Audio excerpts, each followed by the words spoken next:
There'll be scary ghost stories and tales of the glories of Christmases long, long ago.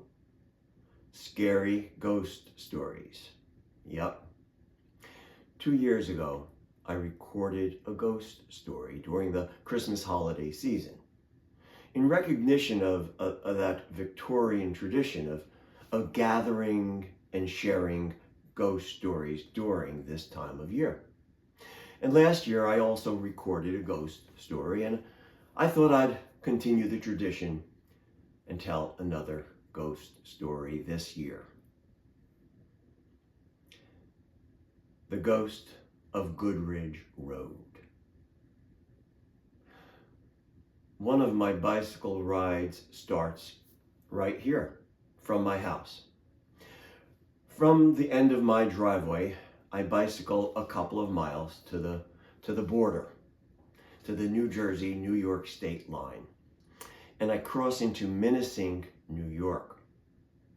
Now, after a few miles, I get to a section of Menacing that's called Waterloo Mills, so named from a mill that once operated there many, many years ago, right on the creek. Now, when I get to Waterloo Mills, I make a left-hand turn onto a road called Goodridge Road. And just about 200 feet or so on my right-hand side, set back from the road, is a small white structure. A tiny building that's been abandoned, it's boarded up. But that little building was once a one-room schoolhouse called the Waterloo School. And I know that because I did my research. I went to the Port Jervis, New York Public Library, and in the local history room, I found a book about the history of Menacing Township, New York. And in it, I learned that the children who went to that one-room schoolhouse, in the winter, they would bring their ice skates to school so that they could ice skate on the frozen creek right across the road. They also brought their sleds to school in the winter because right at the end of Goodridge Road, where I turn, there's a hill that comes down another road, and that hill is very steep, and the children would sled down that hill. And of course, back then in the 1800s, the road would have been snow covered so that the farmers could travel on those roads with their horse-drawn sleighs. So that's where my story begins. One day, on a bicycle ride, as I bicycled through Menacing, New York, I came to Waterloo Mills, and I made that left-hand turn right onto Goodridge Road. Now, when you get onto Goodridge Road, you can relax because, well, there's not much traffic.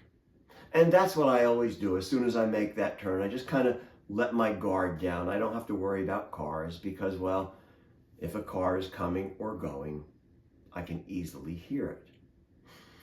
And on that day, on that ride, when I got onto Goodridge Road, I went past that little schoolhouse, and there was something on my mind. It was weighing heavily. So I allowed my gaze to just look down, and I was watching that front wheel spin and spin and spin. And I was watching the pavement, that black macadam, just roll and roll underneath me. I was pedaling along at a good clip, just like that, not paying attention, when suddenly I sensed something in front of me. And I looked up, just in time to grab my brakes hard, and I came to a sudden stop. My front tire was this far from a little kid standing in the middle of the road. I jumped off my bike. I was rattled. I couldn't even speak at first. I had to catch my breath. What are you doing in the middle of the road? I mean, my hands were shaking, my heart was racing. Now, this little kid, she just looked at me. Didn't say a word.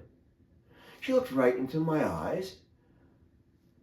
And I just looked at her. A little girl. I could have hurt you. I could have hit you. What are you doing in the middle of the road? You got to walk over there on the side of the road so that you don't get hit. And again, she just looked at me. Didn't say a word. Well, I was so shaken up. I wasn't thinking. I just went right around her, and I got back on my bike and I started to pedal. And as I pedaled, I started to think, oh my gosh, I could have hit that kid. Oh my gosh, if I hit her, she would have gone flying. What about me? I would have gone in the air. Oh, the thought of hitting that pavement. Now, I gotta tell you, back in the day, I never worried about crashing on my bike. No, and I've had a few crashes. I would get off, hit the ground and roll and get back up and get back on. But these days, at my age, I don't want to fall. So I was thinking about, hitting that ground and, the injuries. And that's what I was thinking about when I suddenly heard a giant crack.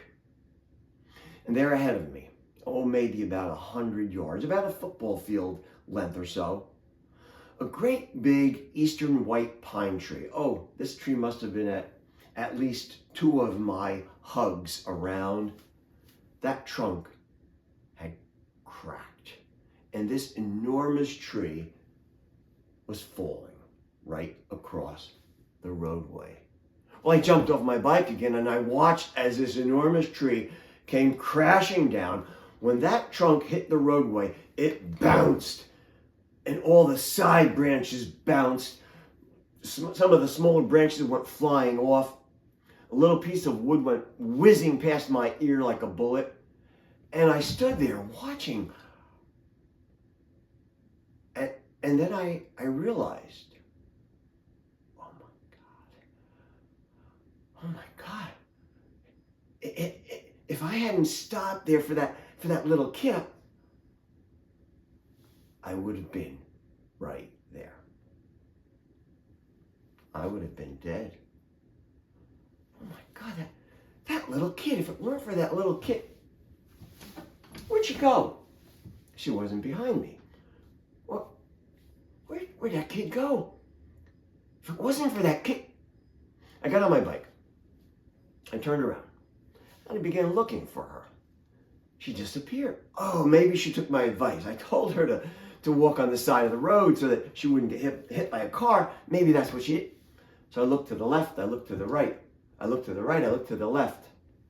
Now, there are no woods on Goodridge Road. There are only farm fields on either side.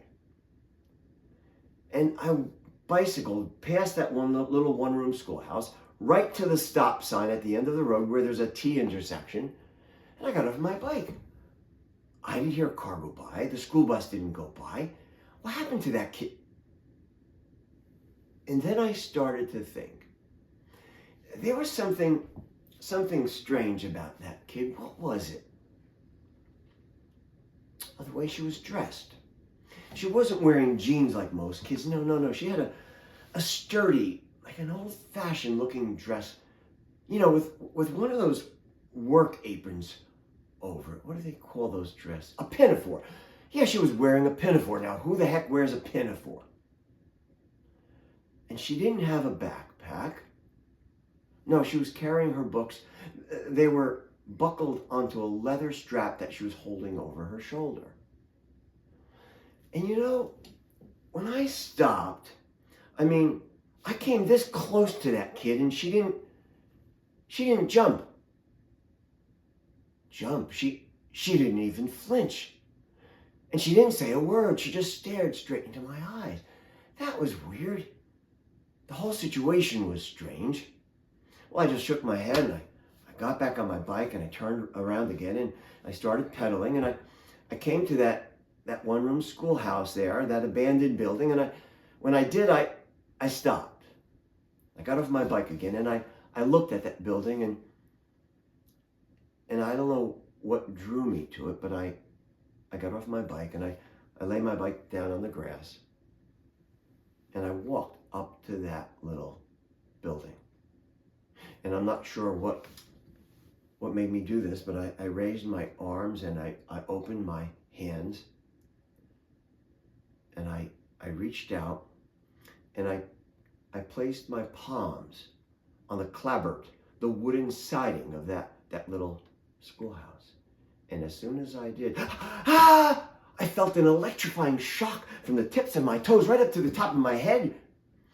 And in my mind, I saw that kid with my eyes closed. I saw her.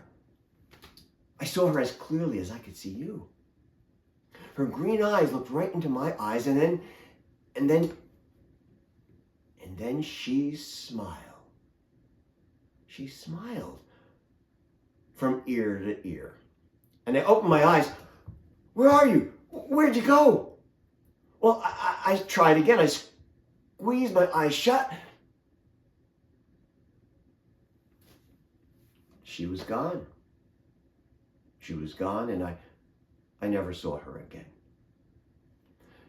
But at that moment, I knew exactly who that little kid was. She was one of the school children, one of the students at the Waterloo schoolhouse. And she was one of those children who never made it out of childhood, as was often the case in the 1800s. And I knew at that moment that the spirit of that little schoolgirl came out to Goodridge Road to save my life. Now, every once in a while, I will take that bicycle loop from my house across the New York-New Jersey state line into Minnesink, New York. And I'll get to Waterloo Mills, and I'll make that left-hand turn onto Goodridge Road.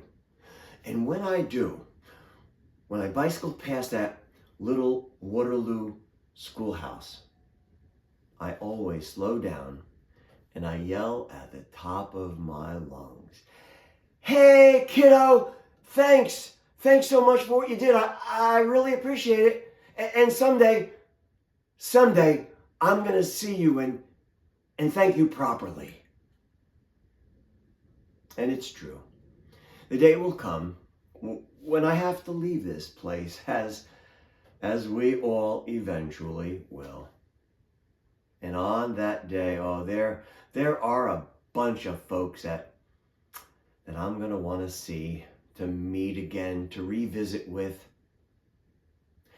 And one of them's going to be that little kid. And when I see her, I'm going to pick her up and swing her around and give her such a great big hug. Yep, I'm going to thank properly that good little ghostly girl of Goodridge Road. There'll be scary ghost stories and tales of the glories of Christmases long, long ago. Happy holidays.